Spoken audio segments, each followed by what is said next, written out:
Welcome. In this video, we're going to explore the fundamental building blocks of the web, HTML elements and tags. We'll break down what they are, how they work, and why they're so important for creating web pages.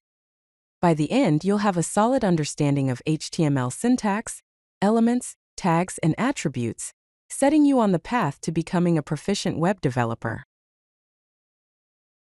Let's start with the basics. What exactly is HTML? HTML stands for Hypertext Markup Language. It's the standard markup language for creating web pages. Think of it as the skeleton that gives structure to all the content you see on the internet. HTML describes the structure of web content by using elements, and these elements are represented by tags. Now let's look at a simple example. The code begins with the doctype HTML declaration, which tells the browser that this is an HTML document. The HTML tag is the root element of the page. Inside, we have the head section, which contains metadata about the page, like the title My First Page. Then there's the body section where the actual content resides. We see an H1 heading that says, Hello World, and a paragraph element containing the text, This is a paragraph. Let's dissect an HTML element to understand its components. At its core, an HTML element consists of three parts: the opening tag, the content, and the closing tag. The opening tag, such as the paragraph tag with class info, marks the beginning of the element and can include attributes, which we will discuss later. The content is the actual text, images, or other elements that you want to display. Finally, the closing tag, which looks like the opening tag but with a /, marks the end of the element. Together, these parts form an HTML element, which tells the browser how to display the content. Tags are the keywords enclosed in angle brackets that define HTML elements. Tags usually come in pairs: an opening tag and a closing tag. The opening tag starts an element, and the closing tag ends it. The closing tag is the same as the opening tag, but with a /. For example, the tag name with content goes here in tag name. Some tags, called self-closing tags, don't need a closing tag. For instance, an image tag with source attribute set to image.jpg. An alternate attribute set to description. Now let's look at some common HTML tags. The HTML tag is the root element of the document. The head tag contains meta information about the HTML page. The title tag specifies a title for the HTML page, which is shown in the browser's title bar or tab. The body tag defines the document's body. H1 through H6 tags define headings of different sizes. The P tag defines a paragraph. The A tag defines a hyperlink. The image tag defines an image. The division tag defines a division or a section in an HTML document. The span tag defines an inline container used to mark up a part of a text or part of a document. Attributes provide extra information about HTML elements.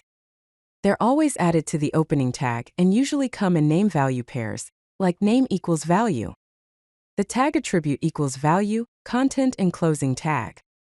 For example, an anchor tag with href attribute set to https://example.com and target attribute set to _blank and closing anchor tag. Attributes enhance elements by defining properties, behavior, and additional functionality. Here are some common HTML attributes.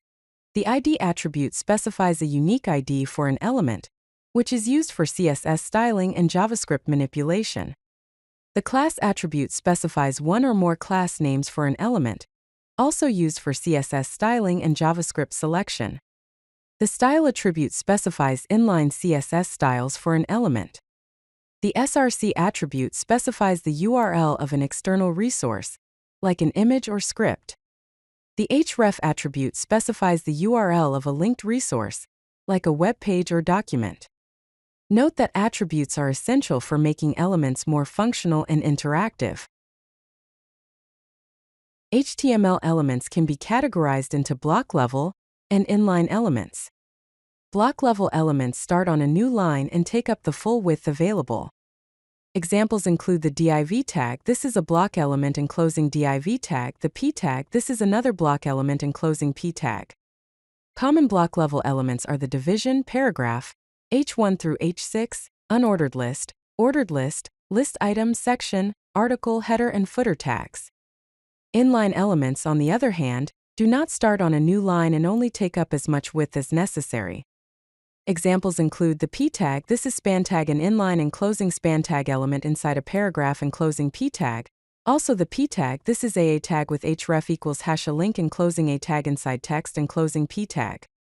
Common inline elements are the span, anchor, image, strong, emphasis, code, button, input, and label tags.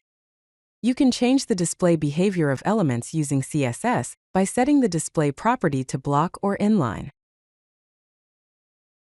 Semantic HTML involves using tags that clearly describe their meaning to both the browser and the developer. In other words, semantic elements clearly describe their purpose and content.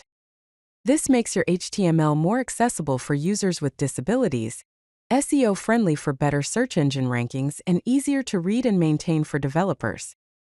Using semantic HTML is a best practice for modern web development.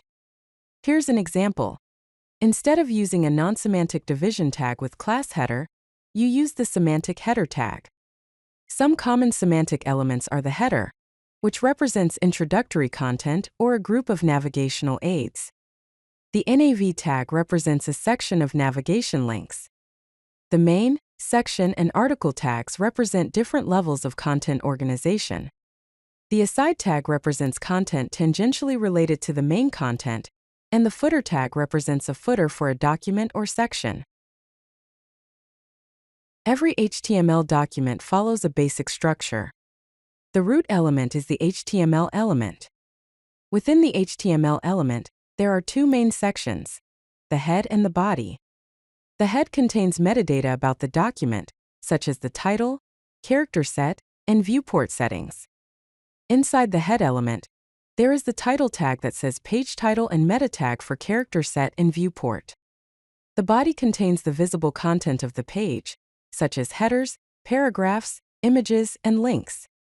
The body element contains the following tags.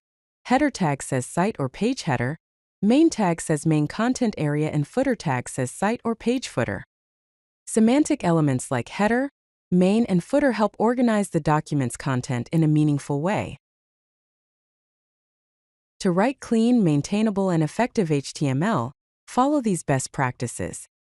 First, always use proper document structure by including the doc type declaration and essential elements like HTML, head, and body. Second, use semantic elements that clearly describe their purpose instead of generic divs and spans. Third, ensure your website is accessible by including alt text for images, using proper heading hierarchy, and ensuring forms have labels. Fourth, regularly check your HTML with validators to ensure it follows standards and is error-free. Use the W3C markup validation service to check your HTML for errors and warnings. If you like this video, hit that like button and don't forget to subscribe.